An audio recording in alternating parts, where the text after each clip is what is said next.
Bienvenido detrás del éxito, Víctor. Para empezar, ¿qué es el éxito para ti?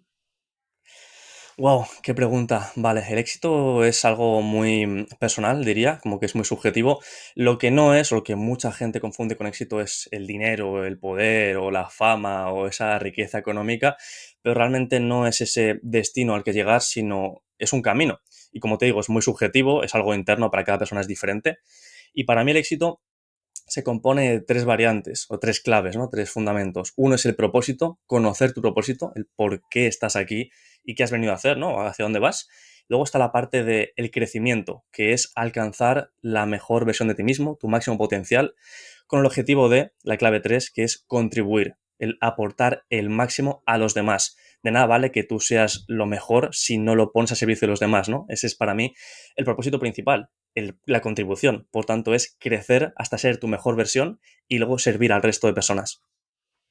¿Tú te consideras exitoso? Sí. ¿Podría serlo más? Seguramente, porque si mi propósito es contribuir, siempre puedes contribuir más. Hay más con las palancas que a día de hoy a nivel tecnología, a nivel de medios, siempre puedes llegar a más gente, impactar a más gente y ayudar más. Pero a día de hoy sé que lo estoy haciendo a una escala quizá menor a la que me gustaría y es en lo que estoy trabajando, ¿no? Quiero trabajar en crecimiento para poder contribuir más. Por tanto, sí, soy exitoso. ¿Y desde pequeño has sentido eso, tío? Esas ganas de contribuir. Pues no, es decir que es una cosa que desarrollé en los últimos años, incluso meses te diría. Yo de pequeño realmente ni era consciente de qué era el éxito. De hecho, pensaba que era tener 1 millón de euros en el banco y ya con eso eras exitoso y podrías pagar todo, ya serías feliz. Y luego te das cuenta que haces dinero y el dinero es lo de menos. Viene como consecuencia, el valor que aportas al mundo, pero el dinero no es más que una herramienta, no es lo que te va a hacer feliz. ¿Te puede comprar felicidad? Sí, pero no te compra la felicidad. Te ayuda a que seas más feliz o te quita cosas que te hacen infeliz, pero en sí mismo no te va a hacer feliz un cacho de papel o un número en una pantalla de tu cuenta bancaria. Qué bueno. Coincido contigo, tío, y es el hecho de que más dinero no te va a hacer más feliz, pero la falta de dinero sí te puede hacer más infeliz, ¿no? En ese sentido, obviamente, siempre hay un límite y muchas veces el problema con esto que es hasta que tú no llegas a esa cantidad que para ti es un clic mental, no te das cuenta de que el dinero en sí no es tan importante. O sea, una vez que ya tienes cubiertas tus necesidades, es cuando te das cuenta de, coño, llevo toda la vida persiguiendo esto y no es para tanto, ¿no? Claro, es fácil decirlo ya cuando haces dinero, pero díselo a una madre que tiene 3 niños pequeños, que trabaja explotada 25.000 horas y tiene que luego atender a sus niños unos recursos que no dispone. Entonces, claro, es fácil decirlo ahora, pero es verdad que una vez que has cubierto necesidades básicas, el dinero no te da la felicidad. ¿Te hace la vida más fácil? Sí, te da cierto poder de decisión, te da cierta libertad, pero en sí mismo no te hace feliz. Está en otros sitios la felicidad.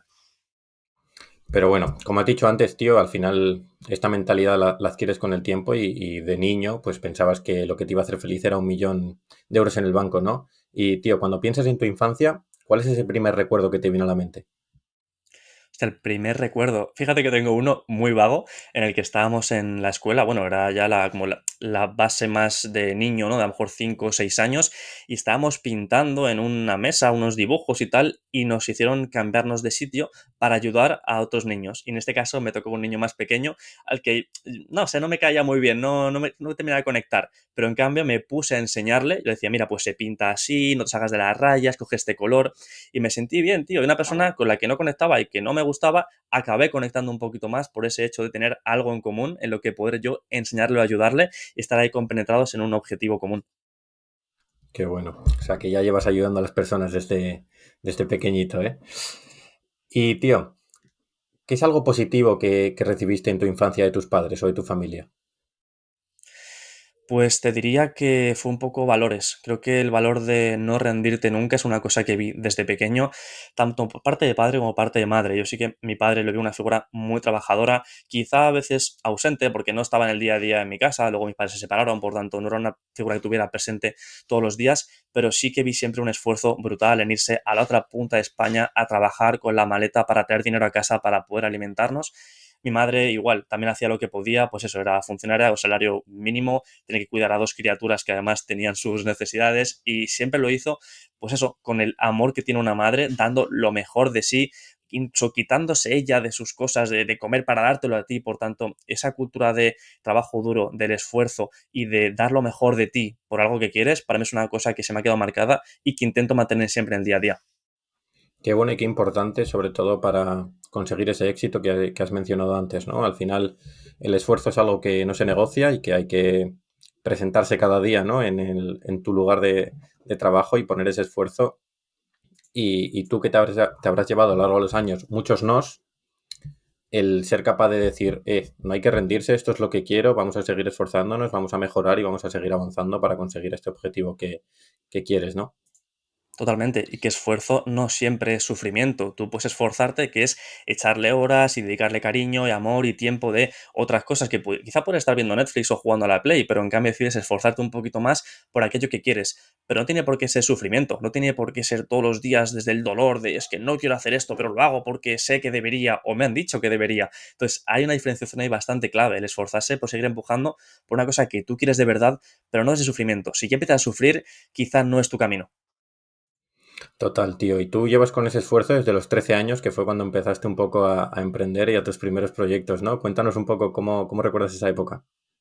Tío, es curioso porque en esa época yo no me esforzaba, salía de mí natural el investigar cosas. Yo era un fricazo que estaba en mi casa, me encantaba lo que era internet y empecé a descubrir que había gente que vivía de ello, pues que vendían productos físicos o que hacían consultoría o que hacían sus páginas web y a mí se me abrió un mundo porque yo era un fricazo que me encantaba curiosear y empecé a aprender de todo, que si a pinchar música, que si a manejar el skate este con los dedos, que si ahora montaba un e-commerce, que si ahora, o sea, siempre me apasionó todo esto. Entonces, claro, yo empecé a investigar y me di cuenta de que había un mundo enorme que yo no conocía. Yo no era el típico chico que estaba en la calle jugando al fútbol o en el parque fumando porros, yo estaba con mi ordenador aprendiendo cosas, pero porque me gustaba. No era un esfuerzo de, vaya, hoy no podré jugar al fútbol. No, es que yo prefería o priorizaba estar aprendiendo cosas a través de una pantalla, incluso en idiomas que no eran el mío, porque en español no había mucha información, por tanto me ponía ahí al típico americano de turno, que habría tres en aquella época, y yo me lo ponía con calma para escucharlo y aprendía inglés y aprendía de negocios digitales. Y claro, así poco a poco fui aprendiendo y hasta el día de hoy que vivo del negocio online.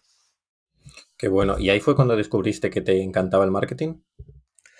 Sí, creo que fue uno de los comienzos. Como te digo, pivoté y toqué muchas cosas y por ese camino de muchos emprendimientos fallidos, tanto míos como familiares, aprendí de muchas áreas, pero lo que más me gustaba era esa parte de cómo montar un negocio rentable, sobre todo la parte de la venta. Cómo cojo una persona que no me conoce de nada y hago que pase por todo ese proceso para desear comprarme y yo poderle vender ese producto y entregárselo para solucionar su problema de necesidad. Porque hablamos de eso, no hablamos de vender para tener 1 millón de euros en el banco y ya está, sino poderle ofrecer algo que le pueda ayudar y que le va a encantar, porque hemos vendido de todo en esta historia y ver a la gente cómo consume tu producto y le gusta y le hace feliz, joder, también llena mucho. Entonces, claro, era un proceso en el que aprendí muchas cosas, pero al final me especialicé sobre todo en esta parte del marketing digital y de vender por internet.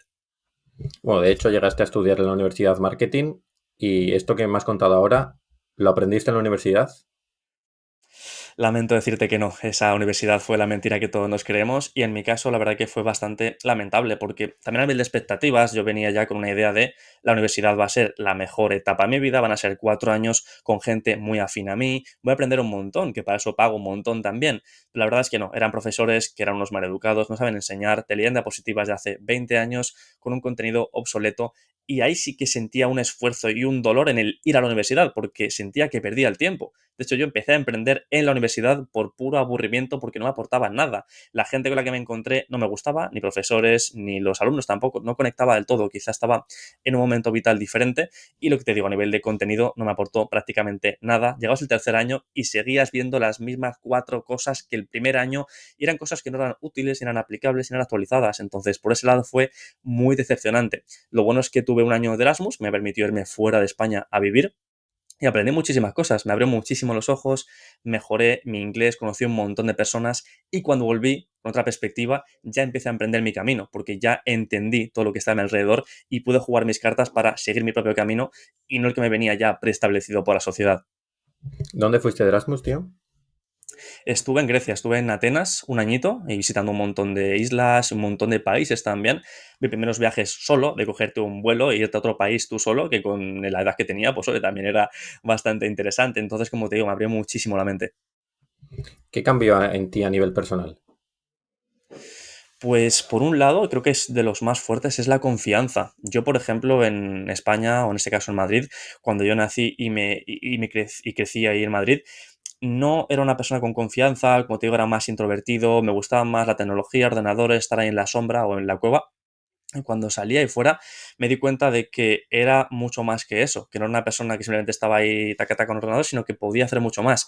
Socializar con personas, podía mejorar mi idioma, podía viajar, podía incluso liderar un grupo de irnos a una excursión y tener 30 personas a mi cargo, que podría incluso ligar con la chica que yo quisiera, porque era yo en mi esencia. A lo mejor en España o en Madrid estaba más cohibido por creencias o por mi entorno, pero salir de ese entorno por completo me hizo darme cuenta de que yo era mucho más. Entonces conecté con mi esencia, empecé a ser mi mejor versión de mí mismo y estaba todo desbloqueado. Lo que yo quería hacer, todo lo conseguía. Entonces, como te digo, viajaba, empecé a emprender, leía, me formaba, conectaba con personas, aprendía habilidades. O sea, era una salvajada. Y luego al volver a España, ya ese clic ya estaba hecho, por tanto, todo cambió.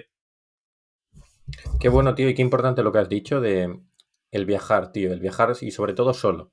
Creo que se aprende mucho, tío, sobre uno mismo, el de exponerte, de salir de tu zona de confort, de alejarte de casa lo más posible, básicamente, y el irte tú solo y decir, vale, no, aquí no tengo a nadie, no tengo ayuda, tengo que buscarme yo la vida.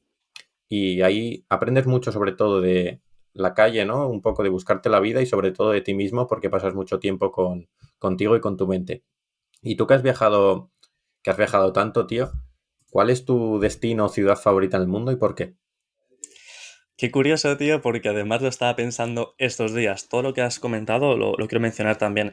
Esa parte de salir de tu zona de confort es vital y es lo que he visto reflejado en mis últimos días. Yo fíjate que he estado en varios países, en varias ciudades viviendo, viajando solo y demás, y ya no hace falta ir a Tailandia tú solo en plan mochilero para descubrirte, lo puedes hacer en tu propia ciudad y tampoco es el viaje turístico de ir 4 días y verte toda la ciudad y ya está, porque a lo mejor no aprendes tanto.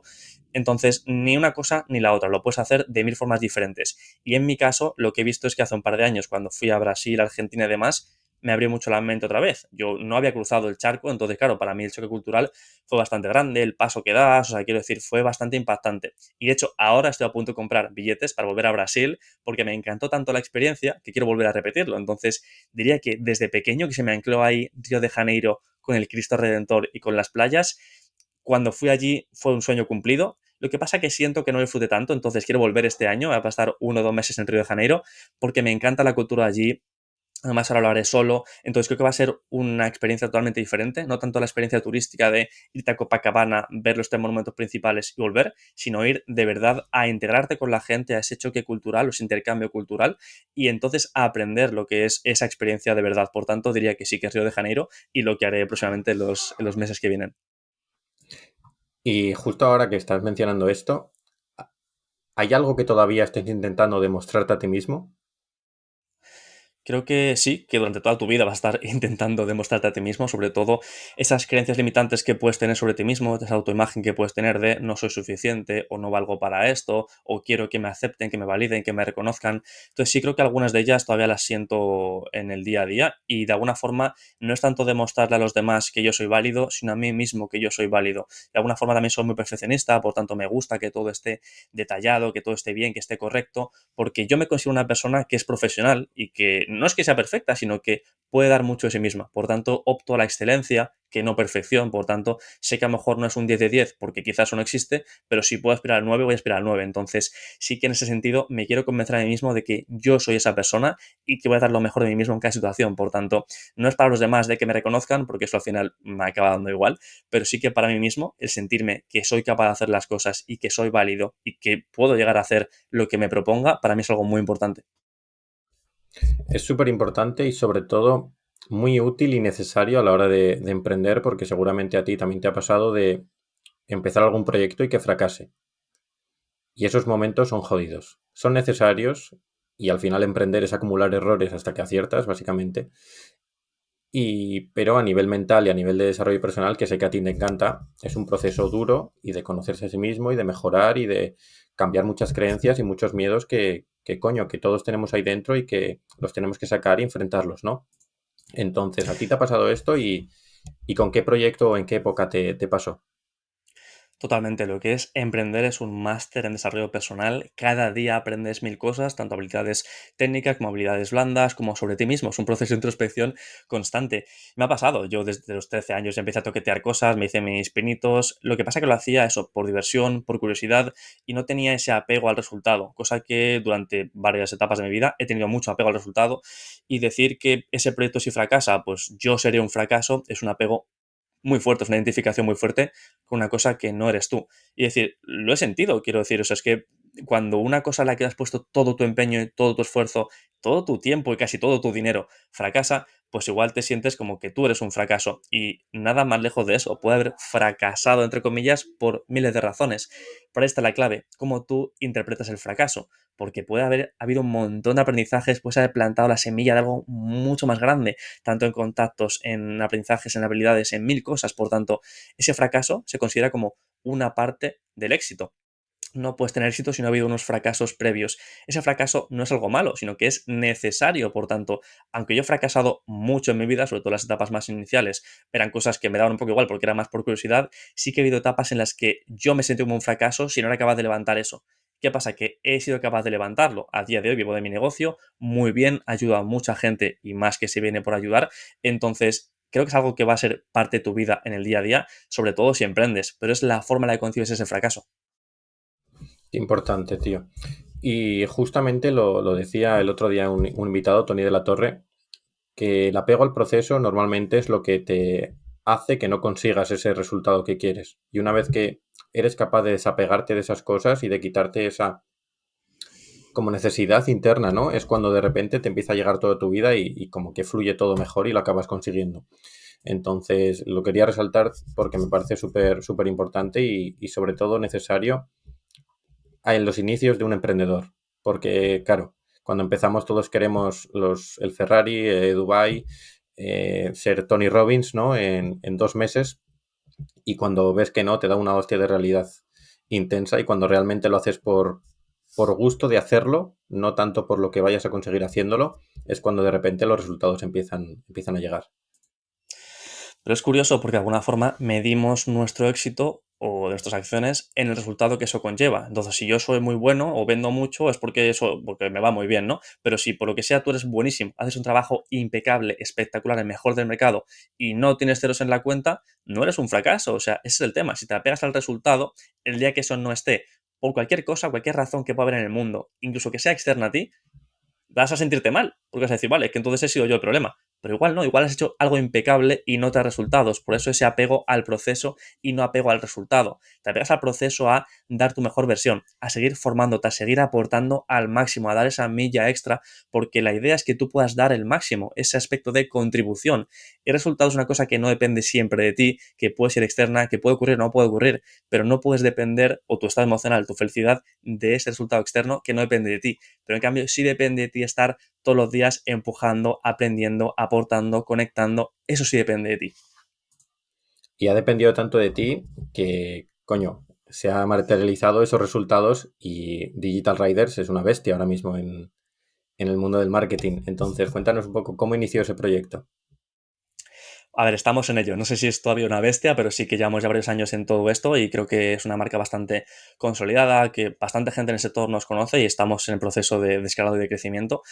Y esto resultó, pues como te decía, yo venía de la universidad, de venir un año de Erasmus, me junté en Madrid con mi hermano, que él estaba justo trabajando con Eugeller ahí en Andorra, y bueno, nos juntamos en un momento vital los dos en el que estábamos muy alineados y dijimos, tío, vamos a montar algo porque esto nos apasiona y queremos vivir de ello. O sea, hemos descubierto que se puede vivir de ello porque no nos juntamos para hacer algo chulo de lo que poder vivir y poder inspirar a mucha gente, ¿no? Porque había gente que sabía que éramos buenos en ello y que nos pedía ayuda, pero no habíamos llegado a formalizar algo en lo que hacerlo de verdad, incluso a gran escala.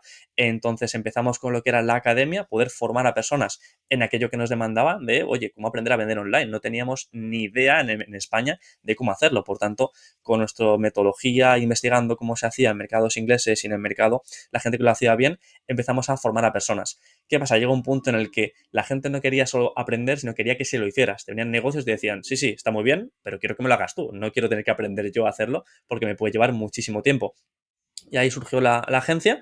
agencia Riders y hasta el día de hoy, como te digo, ya van casi 5 años, han pasado cientos de proyectos, cientos de lanzamientos, mucha pasta facturada para ellos. Ahora estamos en el día de hoy únicamente con infoproductos, tanto lanzamientos como embudos de venta, aunque en su época sí cogimos un poco de todo, pero ahora hemos decidido en echarnos ahí porque es lo que más nos gusta, es lo que mejor se nos da y como te digo, estamos únicamente enfocados en la agencia hasta ahora y puede que algún día empecemos con parte de formación porque vemos que hay una demanda brutal en el mercado. O sea, si yo quiero fichar a algún rider que es experto en estrategia, no hay en el mercado, hay muy poquitos y encima los que son emprendedores y montan su agencia, montan su negocio. Por tanto, si yo quiero equipo para poder lanzar más proyectos, para poder tener más impacto, como no hay en el mercado, me toca a mí crearlo. Por tanto, seguramente antes o después acabaremos ya formando a gente, montando esa formación que aunque ahora esté muy mal vista, ¿no? Esto de vende cursos, vende humos, tal, no sé qué, pero es que es necesario. Hay gente que quiere vivir de su negocio o quiere tener una habilidad de la que puedes vivir ofreciendo servicios y es que no hay nadie que la enseñe, por tanto, me siento la responsabilidad ética y moral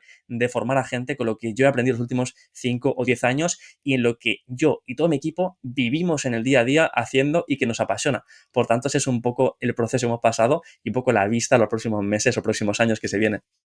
Me parece brutal y sobre todo el que lo hagas de la mano de tu hermano, ¿no? O sea, tiene que ser fácil y a la vez difícil el ser socio de tu hermano. ¿Cómo llevas esa relación y logras separar el trabajo de la familia? Pues muchas veces no, igual que en mi día a día no diferencio la parte profesional de la parte personal porque estoy todo el día trabajando, pero no es un esfuerzo, no es un sufrimiento, porque me apasiona, pues igual, trabajo y familia muchas veces van muy de la mano. Entonces igual estás en tu día libre, pero sigues hablando de eso porque te apasiona, porque tienes ideas y porque quieres seguir creciendo y aportando a más personas. Por tanto, sí, es verdad que no es fácil, hay muchos momentos en los que, por mucho que sea familia, a lo mejor hay ideas que no encajan o que no estés de acuerdo, entonces te toca ponerte de acuerdo, pero sí diría que es mejor ser con familia o ser con tu hermano que una persona a la que no conoces de nada. Suele ser o emprender con familia, o emprender con amigos, o con una persona con la que realmente encajas a nivel de valores, de misión, uso de habilidades o de perfil, ¿no? Pero en este caso sí que me siento muy afortunado de haber empezado todo esto con mi hermano y la verdad que es eso, que aunque hay momentos que son difíciles y son complicados, esa parte de familia o ese amor que tenemos siempre prevalece ante todo lo demás. Por tanto, aunque hay momentos complicados, siempre eso va a ser algo que tire más y que nos permita seguir empujando. Siempre has estado muy ligado a tu hermano Álvaro, tío. ¿Qué significa él para ti? Mi hermano, pues desde que yo era pequeño ha sido mi referente. O sea, él me ha enseñado prácticamente todo lo que sé. A nivel de marketing quizá no tanto, porque ahí estábamos bastante a la vez, íbamos los dos emprendiendo quizá con diferentes roles, entonces él estaba en una parte y yo estaba en la otra, pero sí que como persona para mí ha sido mi figura a seguir. Yo desde pequeño seguía sus pasos, me ha abierto muchísimo mundo, muchísimos contactos, me ha enseñado cómo se puede impactar en el mundo y esas ganas de vivir que él tiene, esa ilusión por hacer cosas y sobre todo por disfrutar el momento, por disfrutar de la vida y esa pasión que él tiene, la verdad que se impregna, es estar con él y a ver, la acabas percibiendo, incluso compartiendo también. Así que sí, para mí ha sido un modelo a seguir desde que yo era pequeño y lo que te digo, un auténtico referente que tenía el placer de que fuera mi hermano y de poder haber crecido con él. Qué suerte y qué afortunado eres, tío, por haber tenido a una persona que te genere eso, ¿no? A nivel interno a ti. Y siempre lo relaciono esto con la importancia del entorno. O sea, tú puedes formarte mucho, puedes esforzarte mucho, pero todo te va a facilitar la vida si tienes el entorno adecuado, ¿no? ¿Esto lo has notado tú a lo largo de tu trayectoria profesional? Muchísimo. Yo desde mis comienzos que no tenía un entorno potenciador, de hecho todo lo contrario, te decían que eras un loco por querer emprender, vivir de un negocio online que, pues eso, no conocías a mucha gente que lo estuviera haciendo, entonces era de ser un loco y de no tener cabeza y lo mejor era que te buscas un trabajo de verdad, entonces claro, al principio fue muy complicado. ¿Qué pasa? Que 5 años después, a la que ya lo has conseguido, es muy fácil decirte, ah, pues yo siempre confié en ti. Ya, pero quizá al comienzo no lo veías tan claro. Por tanto, sí es verdad que en mis comienzos no tenía ese entorno tan potenciador, pero en cambio sí tenía pocas personas que me apoyaban, que creían en mí, que me ayudaban de forma, vamos, loca, sin ningún tipo de pregunta, sin ningún tipo de nada, únicamente con el deseo de ayudarme porque confiaban en que todo esto podía salir, cosa que agradezco enormemente. Y en estos últimos años sí que he visto varios cambios de entorno, como te digo, el irme fuera de España a vivir me cambió el entorno, me cambió la forma en la que yo actuaba, en la que yo percibía el mundo y la forma en la que yo era y otra vez busqué un entorno que ahora sí fuera más potenciador y más alineado con lo que yo quería. No tanto el grupo de amigos del colegio en el que te ibas a un parque a fumar porros, sino un grupo de amigos a los que les apetecía crecer, aprender cosas, compartir y, joder, si puedo montar un negocio y vivir de ello, ¿por qué no? Entonces sí que desde aquella época empecé a buscar un entorno con el que yo poder crecer de forma conjunta, aportarnos mutuamente, y desde entonces es una cosa que siempre he querido cuidar mucho. Es verdad que también vivo en el extranjero, por tanto esa parte de entorno hay veces que le he hecho en falta porque todos mis contactos y amigos están en España, pero sí que allá donde voy intento crear entorno. Quizá no es un entorno de cientos de amigos, pero si tienes 4, 5, 10 personas que ves recurrentemente, con las que puedes intercambiar ideas, con las que puedes intercambiar conocimientos o aportarte mutuamente o ayudarte, marca toda la diferencia. Entonces sí que estoy ahora mismo en Lisboa creando ese grupo de emprendedores para recurrentemente, no sé, ir a cenar, compartir ideas, pasar un buen rato y estar en esa onda, porque hay ciertos momentos vitales en los que ya no me identifico. Eso de irte de fiesta todos los fines de semana para emborracharte, olvidar tu vida, no es en donde yo estoy ahora. Por tanto, busco un círculo de gente que le apetezca crecer personalmente y no tienen por qué ser emprendedores, no tienen por qué querer un negocio, pero que sean gente igual con la que poder compartir y crecer de forma conjunta, creo que es vital. Y eso no solo te va a ayudar a nivel profesional, porque lo va a hacer, o sea, al final rodearte de personas que estén en el mismo camino que tú o sean mejores que tú, siempre te va a impulsar a avanzar más rápido, ¿no? Y sobre todo, tío, el beneficio de esto que le veo es a nivel de tu salud mental, que como emprendedores es un tema que cada vez se habla más y yo me alegro mucho por ello, pero el emprender es jodido y es un camino difícil y si no estás preparado mentalmente lo vas a pasar mal y puedes explotar y puedes llevarte a terrenos que no son lo que pensabas antes cuando tenías la ilusión de empezar ese proyecto, ¿no? Entonces, ¿cómo cuidas tú tu salud mental en el día a día? Qué importante es. Creo que, de hecho, en gran parte viene dado por el entorno, que tengas un entorno que te ayude con esa salud mental, porque quizá en el entorno adecuado te dirán, oye, pues estás loco, o deja de trabajar tanto, o eso no va a ningún lado, ¿por qué no vas por el camino tradicional de buscar un trabajo y tienes una vida más tranquila? Pero un entorno adecuado te puede decir, venga, que yo te ayudo, venga, que tengo la solución para este problema que estás encontrando. O hay mil formas en las que el entorno te puede ayudar, pero en caso de que te falte ese entorno, es muy importante dedicarle un tiempo a esa salud mental, a no estar siempre pensando en hacer, hacer, hacer y trabajar más para entonces ganar más y luego darte cuenta de que estás vacío, sino un tiempo a la semana de reflexión, de introspección. Si hace falta pagar a un coach que te abra la mente, te solucione esos dolores que tienes, pues está muy bien invertido porque inviertes en ti. Por tanto, la salud mental, lo que te digo, prioridad si vas a emprender y también la mentalidad de que esto es largo plazo, que no te apegues al resultado de si llevo 3 meses sin cobrar, porque yo estuve un año sin cobrar, yo estuve reinvirtiendo todo en el negocio y no quiere decir que yo no estuviera hecho para esto o que no fuera bueno, sino que simplemente sabía que esto va a largo plazo, que tengo un propósito mayor y que aunque me toque trabajar un montón de horas, está justificado y lo haga a gusto. Pero si ya es sufrimiento, si ya es dolor, si ya es un entorno que te tira para abajo en vez de potenciarte, hay que poner ese especial cuidado ahí, ¿no? Pero esa mentalidad y ese cuidado de la salud mental es vital. Dedicarte tu tiempo para descansar, dedicar tu tiempo para hobbies y, por supuesto, para trabajar. Pero ese balance no es blanco o negro, que yo he pecado mucho de eso, sino una escala de grises, de que hay tiempo para todo, aunque parezca que no, que a veces te estresas, pero hay tiempo para todo. Solo es cuestión de priorizar, de un entorno que te ayude y de meterle caña y esa mentalidad de largo plazo y de paciencia y resiliencia y consistencia que son claves para que al final lo consigas. Y para todo aquel que quiera adentrarse o profundizar en este mundo del desarrollo personal, ¿hay algún libro que recomiendes, algún hábito o algún recurso así que a ti, coño, te haya cambiado la vida o te haya impactado mucho? Pues sí, hay mil cosas. Tú ves en YouTube y hay miles de vídeos de los 27 hábitos que me han cambiado la vida y no hace falta que según te levantes por la mañana a las 5 de la mañana te hagas 100 burpees con tu Rolex. No hace falta, o sea, hay cosas mucho más sencillas. Para mí, uno que he implementado hace unos pocos meses es un pequeño diario que si lo simplificas mucho se basa en la gratitud. Yo según me levanto, me siento, me bebo mi agüita para estar hidratado y me pongo a agradecer 10 cosas que tengo en mi vida. Entonces, para empezar, estoy vivo.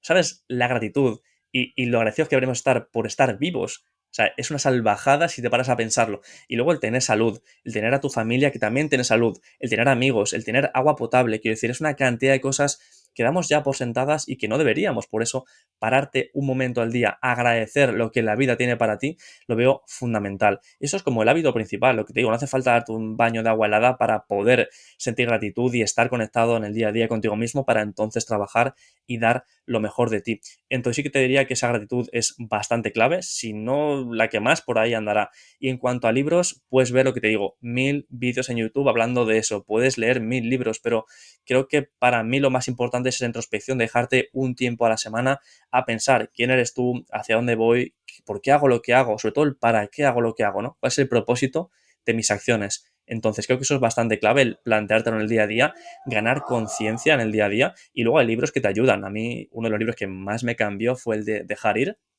del doctor David Hawkins, que es una auténtica locura. Quizá no es el primero que me leería si quiero entrar en todo esto, hay libros más básicos, quizá alguno de Tony Robbins, pero este para mí fue algo muy impactante, porque entiendes la escala o los niveles de conciencia, las emociones, de dónde salen o qué función tienen. Por tanto, a nivel de autoconocimiento, para mí es uno de los mejores libros y el que siempre recomiendo, el que siempre regalo, porque para mí es el top uno. Y seguramente hay muchos más, ¿eh? Joe Dispenza, hay millones, pero para mí ese es el libro estrella, sobre todo si ya has entrado un poquito en este mundillo y te llama la atención, diría que ese.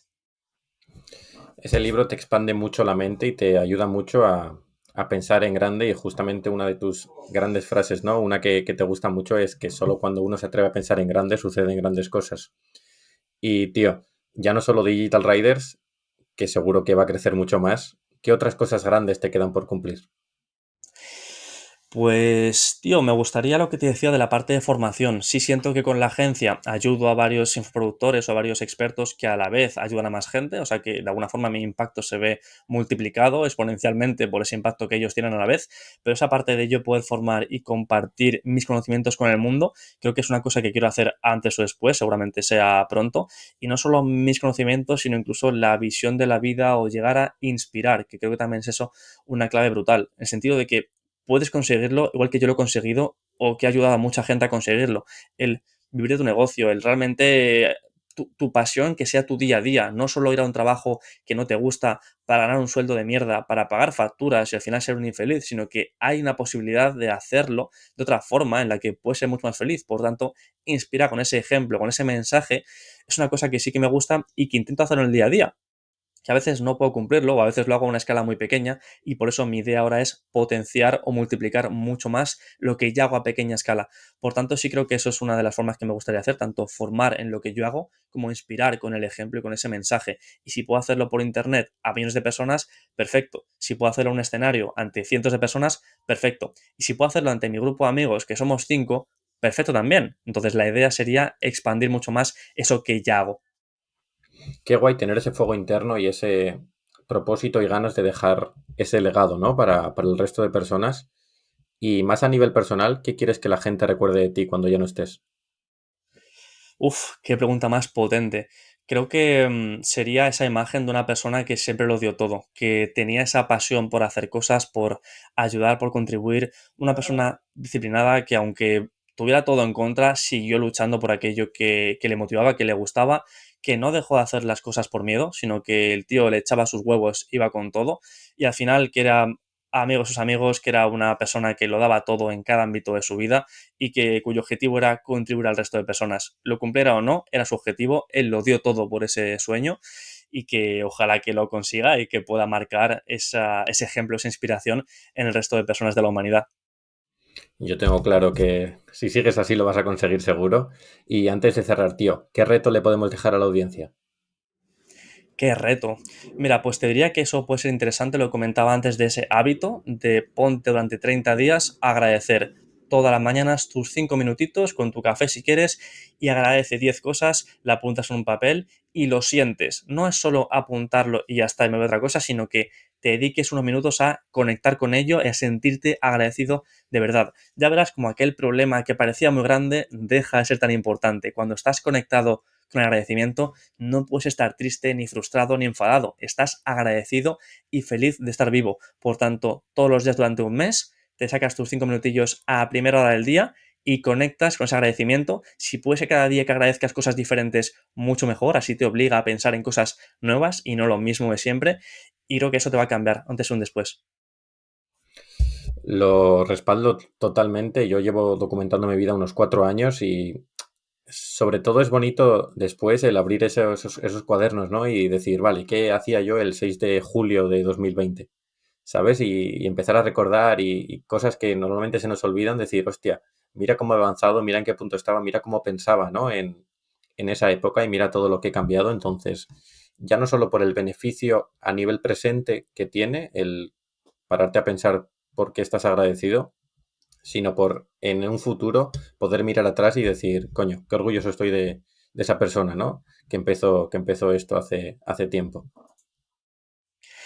Totalmente, es una cosa que hago de forma recurrente, el ver mis antiguos como diarios o anotaciones de ese journaling que también hago a veces de cómo me siento y cómo me encuentro y veo cómo pensaba aquella persona y entonces soy consciente del crecimiento por el que he pasado. Quizá en aquella época estaba frustrado por X o me sentía mal por Y a día de hoy lo pienso y digo, uff, es que ya estoy tan lejos de eso, o sea, ya no me importa para nada eso, tengo otras prioridades y ya te digo que me hace gracia el verme reflejado en el pasado y ver cómo he crecido en todo este tiempo. Incluso creo que también es importante de vez en cuando conectar con tus valores, porque quizá en aquella época yo priorizaba mucho pues X cosas, a lo mejor ponte que era el dinero.